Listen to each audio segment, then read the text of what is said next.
자, 로마서 16장에 보면, 로마서 1장 16절, 17절에 보면, 16절에 이렇게 기록하고 있죠. 내가 복음을 부끄러워하지 아니하노니 이 복음은 모든 믿는 자에게 구원을 주시는 하나님의 능력이 됨이라.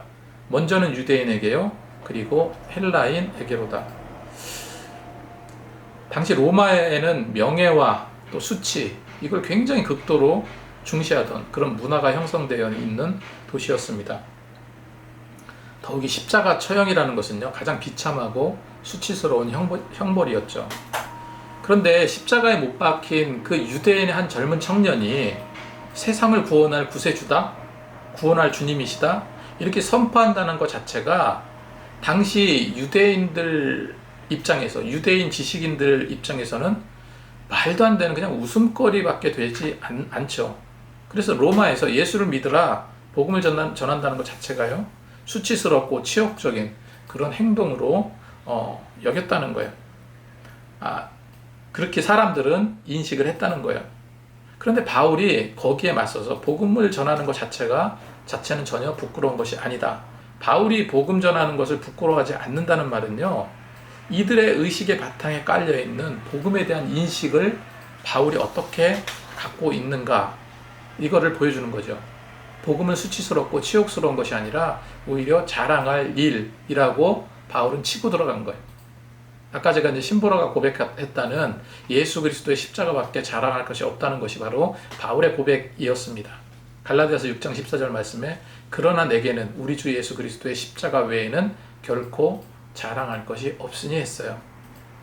바울은 또 복음에 대해서 하나님의 능력이라고 말하고 있거든요.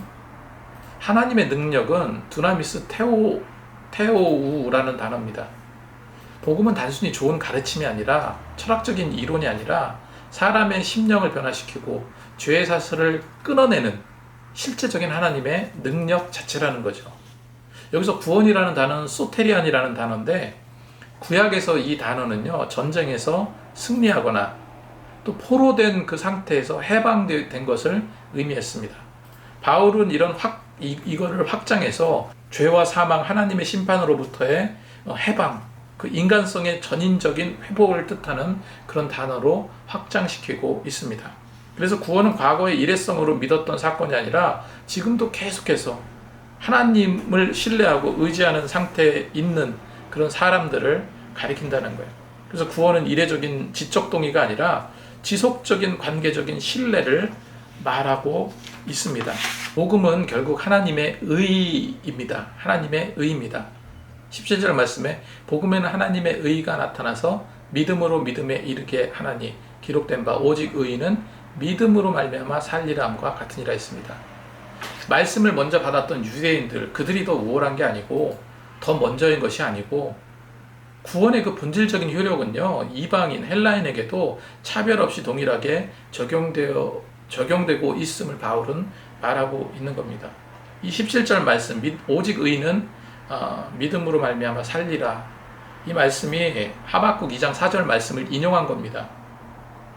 하박국 선지자는요, 당시 바벨론 침략이라는 그런 절망적인 상황 속에서 의인이 살아남을 길이 오직 이거밖에 없다, 오직 여호와를 향한 믿음 말고는 다른 게 없다라고 고백한 거죠. 이것이 바로 믿음의 완성이자 구원으로 향해 나가는 그런 가장 중요한 엔진이다라고 말씀드리고 싶습니다. 그래서 죄와 사망의 권세 아래에 있는 인간이 영원한 생명을 얻는 유일한 길은 믿음뿐이라는 거, 이걸 좀 기억하고 나갔으면 좋겠습니다. 그래서 말씀을 체득하고 그것이 우리 심령의 증상으로 나타나고, 그래서 어느 누구의 복음도 아닌 그것이 나의 복음이 되는 그 순간까지 우리는 더욱더 믿음으로 노력해 나가야 될 줄로 믿습니다.